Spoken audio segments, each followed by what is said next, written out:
Assalamualaikum warahmatullahi wabarakatuh. Perkenalkan kami dari Everin 063 yang beranggotakan Aryan Daenggar Fitriara, Shania Salsabila, dan Dimas Bagus Satrio. Kali ini kami akan mempresentasikan mengenai final report PTI 4. Gambaran bisnis.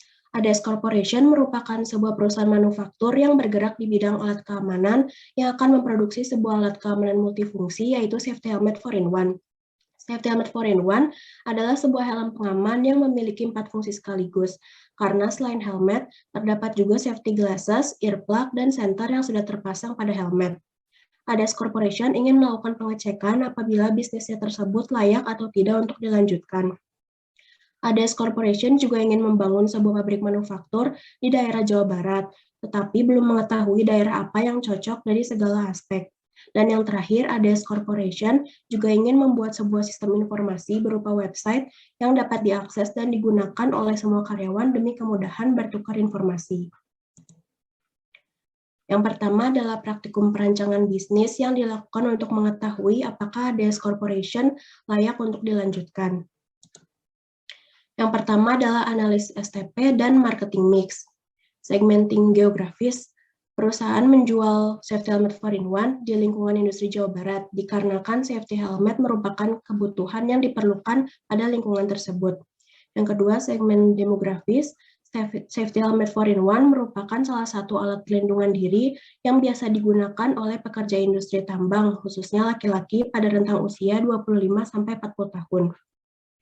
Segmenting psikografis, safety helmet 4-in-1 akan dijual kepada perusahaan yang membutuhkan pemasok safety helmet 4-in-1, di mana perusahaan tersebut bergelut dalam bidang industri tambang yang memerlukan APD. Segmenting behavior, perusahaan berfokus untuk menjalin kerjasama dengan perusahaan pembangunan, karena dengan menjalin kerjasama, maka volume penjualan akan lebih besar dibandingkan dengan perusahaan yang menjual langsung kepada konsumen secara pribadi. Selanjutnya, targeting. Pada targeting untuk safety helmet 4-in-1, pemilihan pasar yang digunakan adalah spesialisasi tunggal, yaitu fokus pada satu segmen dengan tujuan mendominasi segmen tersebut. Safety helmet 4-in-1 hanya bertujuan mendominasi satu segmen pasar, yaitu perusahaan-perusahaan yang membutuhkan pekerjanya menggunakan safety helm. Yang ketiga, positioning. Safety helmet 4-in-1 merupakan alat pelindung diri yang wajib digunakan di lingkungan industri untuk melindungi kepala pekerja dari benturan atau benda yang mungkin jatuh, melindungi mata dari sinar terik, dan telinga dari suara bising sehingga memiliki tagline, kerja aman, kerja nyaman. Selanjutnya adalah marketing mix.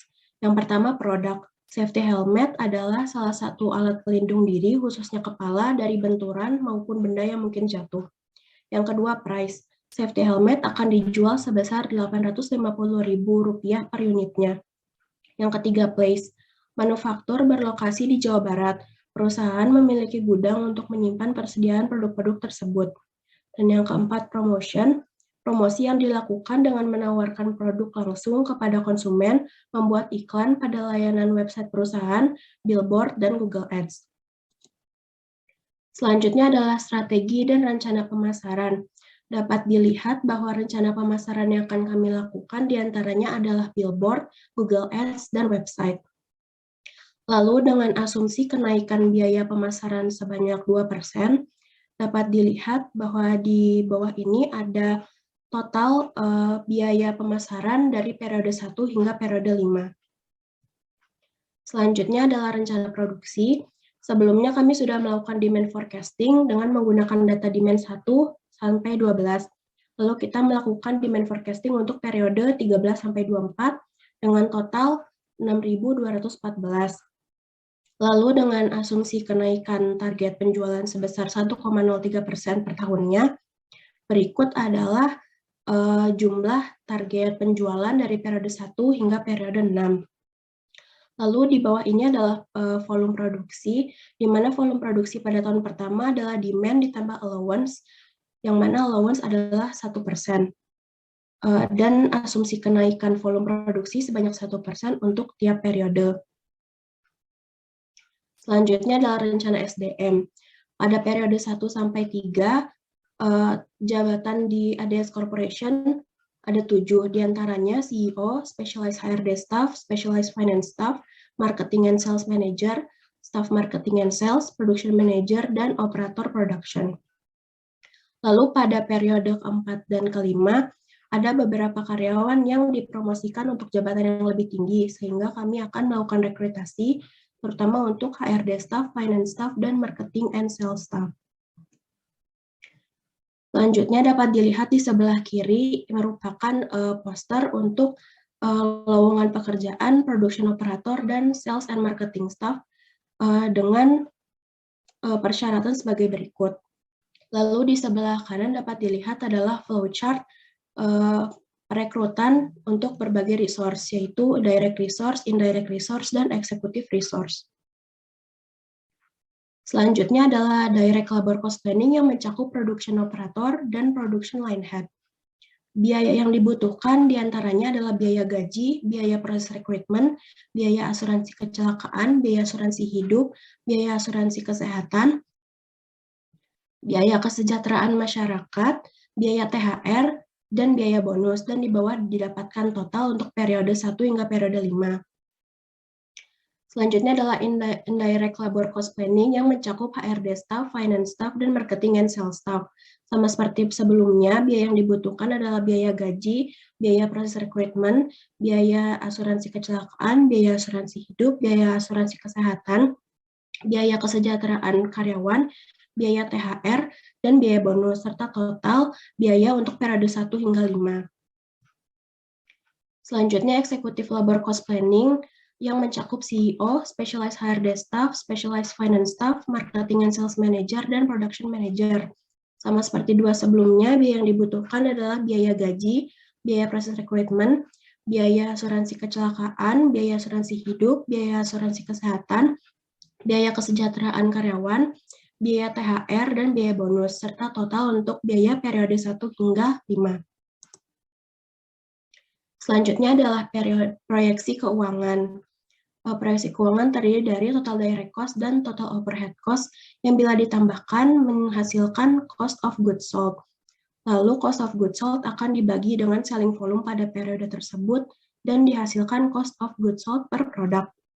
Lalu tabel di bawah ini adalah tabel perhitungan product selling cost dengan profit tertentu pada masing-masing periode.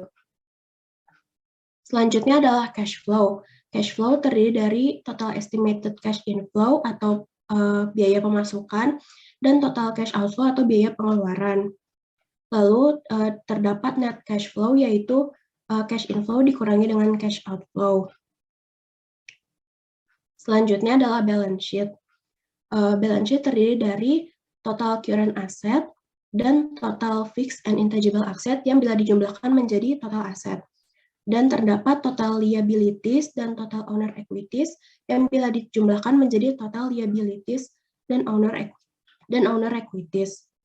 Lalu di bawah terdapat balance sheet check yang berjumlah sebesar Rp0, yang berarti total aset dengan total kewajiban dan ekuitas pemilik itu seimbang sehingga data yang dimasukkan sudah sesuai. Selanjutnya adalah analisis kelayakan. Kami menghitung analisis kelayakan dengan data cash out dan cash in. Yang pertama NPV. Kami mendapatkan NPV sebesar Rp717.844.703, di mana artinya perusahaan ini layak karena memiliki keuntungan yang lebih dari 0. Lalu selanjutnya kami juga mendapatkan payback period, yang berarti perusahaan akan balik modal dalam kurun waktu 3,97 tahun. Selanjutnya kami menghitung IRR dan mendapatkan nilai 21%. Selanjutnya kami melakukan perhitungan BCR dan mendapatkan nilai 1,17, yang berarti perusahaan layak untuk dilanjutkan karena nilai BCR lebih dari 1. Selanjutnya adalah raw material sensitivity. Kami melakukan trial and error pada persenan 7 hingga 8% dan mendapatkan hasil bahwa bahan baku akan sensitif bila terjadi kenaikan sebesar 7,53%. Selanjutnya adalah selling price sensitivity. Kami melakukan trial and error pada persenan 3-4%. dan mendapatkan hasil bahwa harga jual akan sensitif bila terjadi penurunan sebesar 3,64%. Selanjutnya adalah untuk praktikum perancangan fasilitas industri.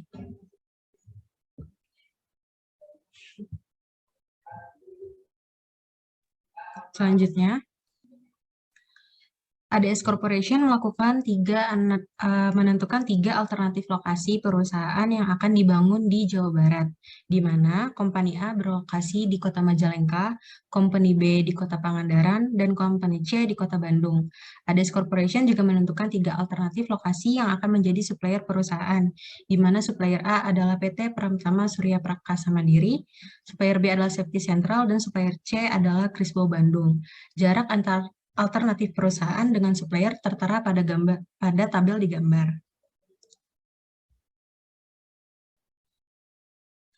Setelah menentukan jarak lokasi perusahaan dengan supplier, selanjutnya ADS Corporation menganalisis pemilihan lokasi pembangunan perusahaan yang tepat dengan faktor rating. Pemilihan ini terbagi menjadi dua perhitungan data, yaitu data kualitatif dan data kuantitatif.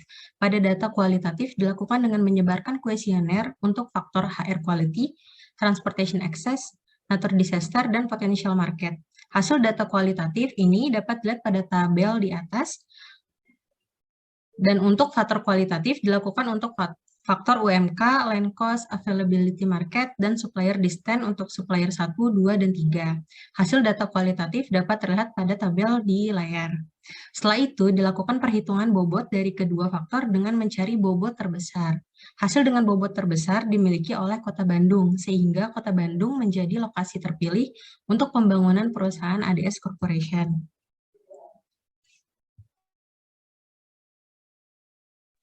Selanjutnya ada routing sheet. Pada tahap ini, perusahaan melakukan penentuan demand, working days, dan working hour, di mana demand perusahaan adalah 6.214 unit per tahun, working days dalam satu tahun itu adalah 240 hari per tahun, working hour-nya adalah 8 jam, dan working day per week-nya adalah 5 hari per minggu.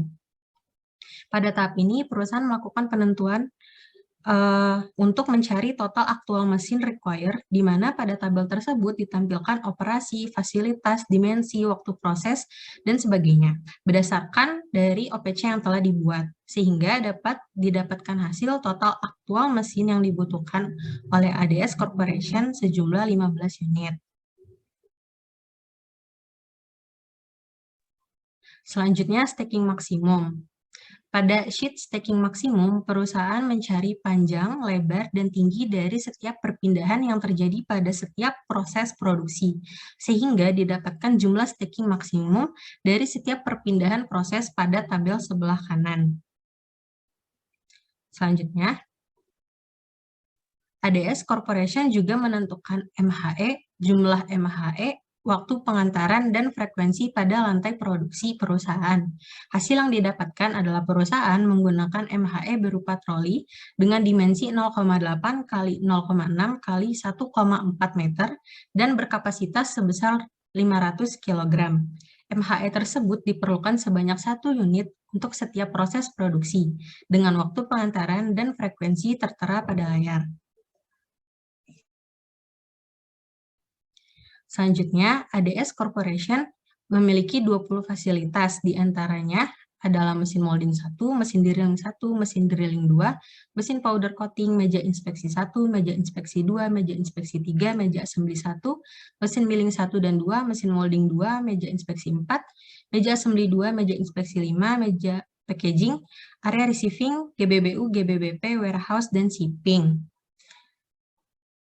Total area ADS Corporation menghitung total area atau luas area dari 20 fasilitas tersebut, yang dimana hasilnya adalah 545,8 meter. Hasil tersebut berasal dari perkalian panjang dan lebar setiap fasilitas yang terdiri dari panjang dan lebar mesin, operator allowance, material allowance, dan material movement allowance. Selanjutnya adalah FTC atau from to chart. Pada tabel ini bertujuan untuk melihat total cost dari setiap perpindahan antar fasilitas, dan total cost yang didapatkan adalah sebesar Rp199.681. Setelah mengetahui luas area dan total cost dari setiap fasilitas, selanjutnya adalah menentukan initial layout dari perusahaan. Gambar di atas merupakan gambar initial layout existing dengan flow materialnya. Selanjutnya dilakukan identifikasi hubungan antar departemen dengan membuat tabel ARC atau Activity Relationship Chart yang bertujuan untuk menentukan lokasi fasilitas yang berdekatan berdasarkan kepentingan relasi setiap fasilitas. Dan gambar di bawah merupakan layout dari inisial setelah ditambahkan dengan ARC. Langkah yang sama dilakukan juga untuk fasilitas tambahan ADS Corporation, yaitu masjid, toilet, kantin, pos satpam, parkiran, dan office. Koordinat dari initial layout plus ARC sebelumnya dijadikan sebagai input pada software WinQSB untuk memvisualisasikan final layout dan mencari cost terkecil dari setiap iterasi yang dilakukan oleh software tersebut. Sehingga iterasi dengan cost terkecil adalah treat dan to departemen menggunakan jarak rektilinear dengan kos sebesar Rp127.132. Dan gambar di sebelah kanan merupakan final layout ADS Corporation yang terdiri dari lantai produksi dan fasilitas tambahan untuk perusahaan. Selanjutnya, berikut ini merupakan layout yang dibuat menggunakan software SketchUp untuk memvisualisasikan layout yang telah dibuat sebelumnya. Keterangan nama fasilitas pada layout tersebut tersedia pada tabel keterangan di sebelah kanan gambar.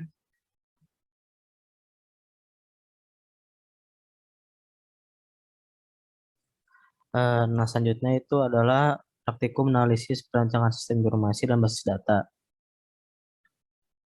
Nah, ADS Company ini ingin membuat sebuah website berupa aplikasi. Nah, dalam membuat website atau aplikasi ini, langkah yang dibuat untuk pertama kali adalah membuat database sebagai kumpulan relasi file yang akan dibutuhkan dalam membuat website tersebut.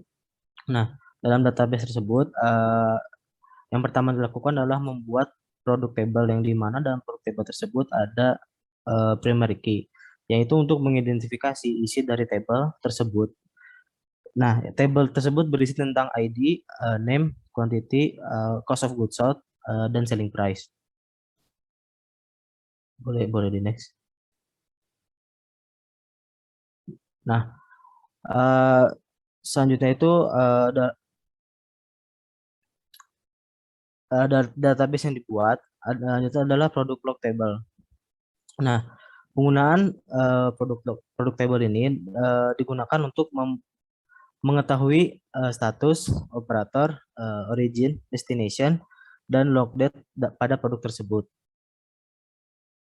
Selanjutnya adalah raw material table. Nah, pada database ini berisi mengenai ID, name, quantity, and price. Nah, untuk raw material produk ADS Company yaitu safety helmet 4-in-1.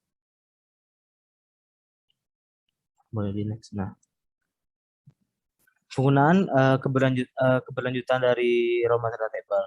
Nah, dalam database ini digunakan untuk mengetahui status operator, origin, destination, dan log date pada raw material tersebut. Pada create user table, database ini berisi mengenai ID, username, password, name, role, dan juga workstation untuk user ADS Company. Boleh di next. Nah, selanjutnya itu adalah membuat WP table. Nah, pada table ini, pada database ini berisi tentang ID, name, dan juga quantity untuk work in process-nya. Nah, pada membuat create work in process detail table, database yang dibuat yaitu menggunakan keberlanjutan keterangan dari WP table. Dalam database ini digunakan untuk mengetahui ID, WIP ID, raw material ID, dan kuantitas dari proses produk ADS Corporation. Boleh next. Nah, untuk selanjutnya pada database ini yaitu keterangannya itu diperlengkap dari WP table sebelumnya. Nah, dalam database ini digunakan untuk mengetahui status, operator, origin, destination, dan juga log date dari WP tersebut. Nah, semua tabel pada database yang sebelumnya dibuat, maka adalah menginput data ke dalam tabel sesuai dengan kebutuhan perusahaan. Boleh di next. Setelah menginput data untuk produk lockable, pada input ini berisi mengenai ID, kedatangan, keberangkatan, dan juga tempat tujuan akhir dari suatu produk berada pada workstation berapa dan kapan waktu prosesnya. Untuk database selanjutnya itu penginputan data raw material table. Nah, pada database ini berisi mengenai input ID produk, nama produk, kuantitas produk, dan juga harga produk dari ADS Corporation. Pada database kali ini berisi mengenai ID produk, ID material, kuantitas, dan juga status berupa kedatangan atau keberangkatan dan atau juga tujuan akhir. Operator, origin, dan juga destinasi berupa warehouse atau production. Untuk database selanjutnya, database ini berisi mengenai input ID, username, password, nama, role, dan juga workstation dari user ADS company. Nah, pada database ini penginputan berupa penginputan WIP table berisi input berupa ID, nama, dan kuantitas dari produk yang diproses. Untuk database yang enter data WIP data table, ini berisi input mengenai ID, WIP ID, raw, material, dan juga kuantitas lebih lanjut mengenai WIP table. Pada database kali ini berisi input mengenai status, operator, origin, destination, dan juga log date dari produk yang sedang diproses. Nah, database ini dibuat berupa adanya penambahan kolom pada table user, yaitu penambahan nomor telepon dari pekerja. Boleh lanjut.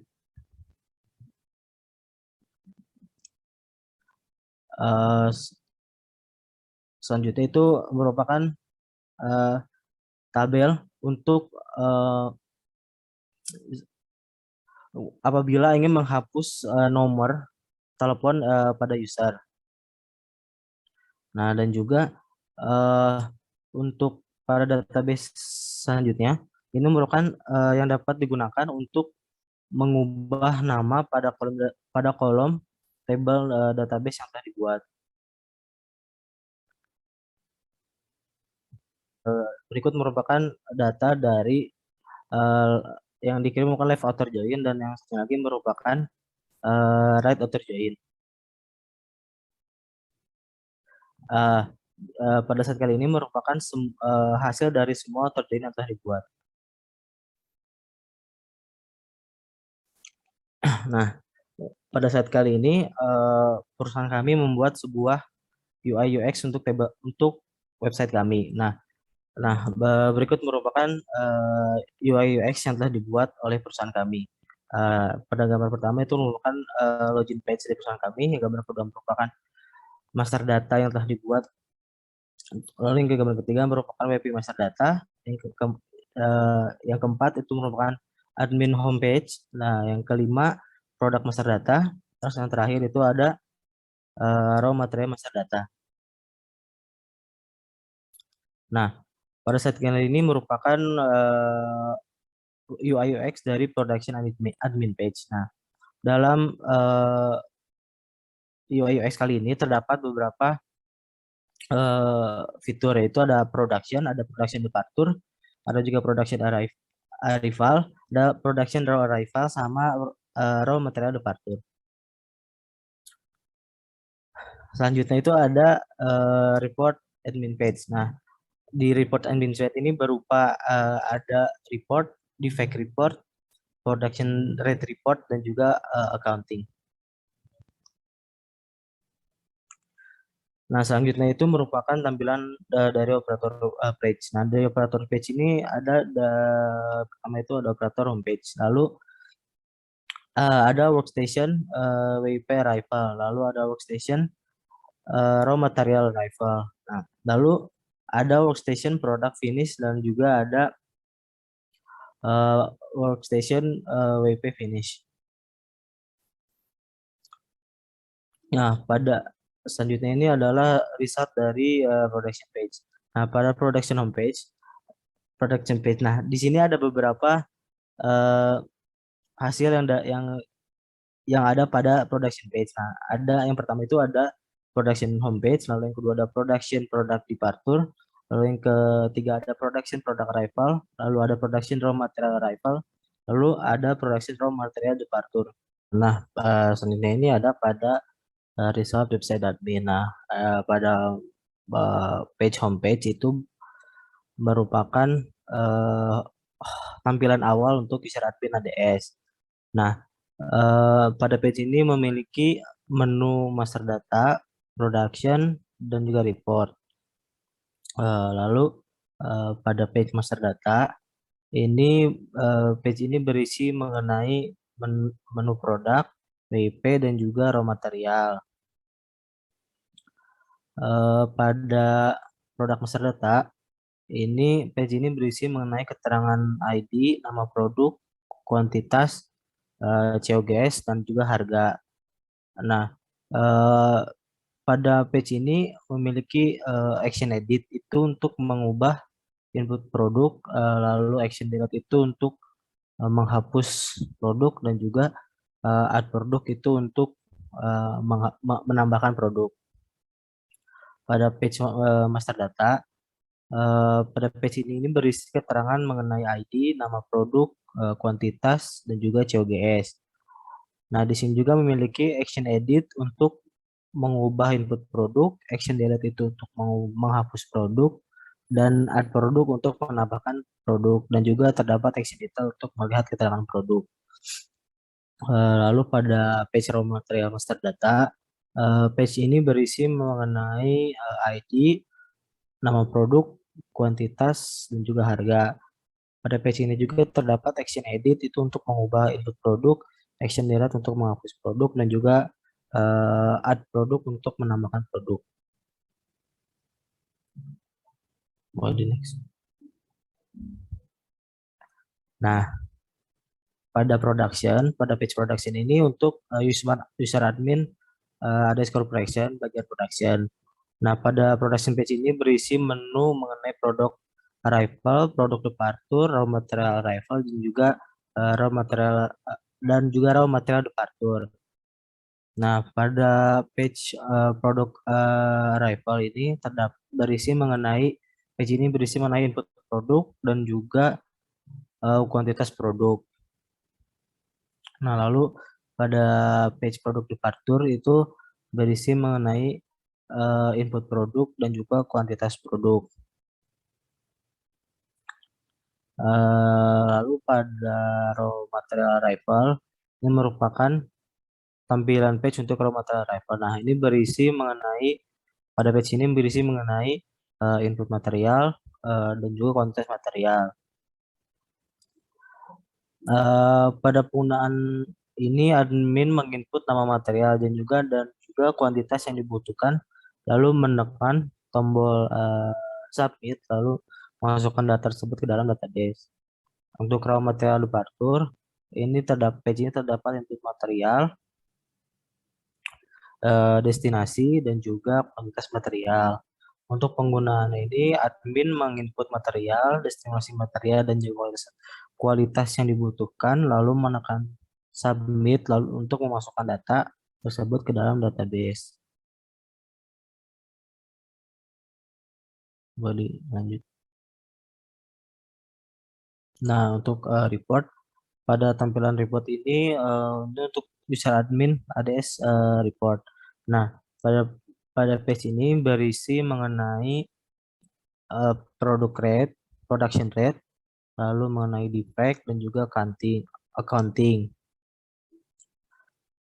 Nah, lalu pada page production rate ini page ini berisi mengenai input produk, start report date, dan end report date.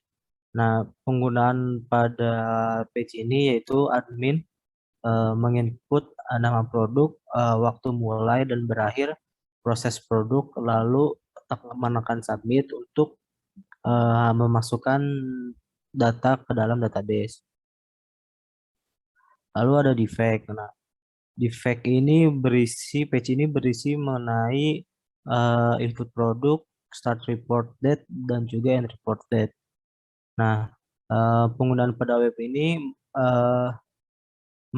admin menginput nama produk dan waktu mulai dan berakhir proses produk, lalu menekan submit untuk memasukkan data ke dalam database. Nah, pada page accounting ini tampilan report untuk accounting. Nah, pada page ini berisi laporan keuangan, ada corporation. Nah, dengan keterangan itu ada ID, nama, kuantitas, COGS, selling price, total COGS, total arise, dan juga margin. Nah, untuk produk report. Dan juga berisi keterangan mengenai ID, nama, kuantitas, harga, dan total harga untuk inventory report. Pada page ini juga berisi mengenai tampilan keuangan dari input data yang dilakukan pada page sebelumnya untuk mengetahui harga total produk dan juga total inventory. Jadi next. Nah, pada page ini merupakan login untuk production staff admin.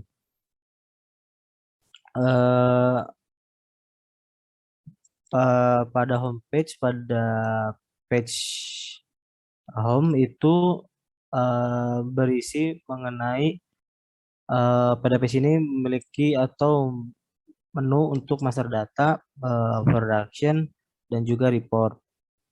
Nah, lalu pada page master data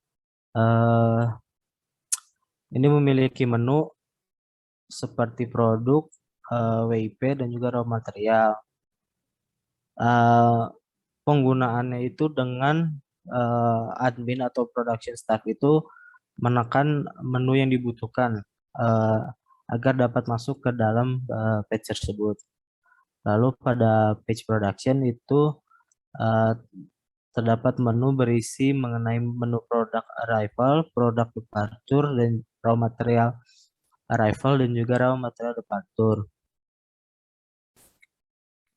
Nah, cara penggunaannya itu dengan menekan menu yang dibutuhkan untuk bisa masuk ke page tersebut.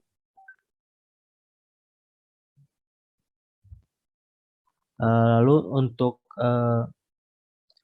hasil website operator 1 terdapat login page.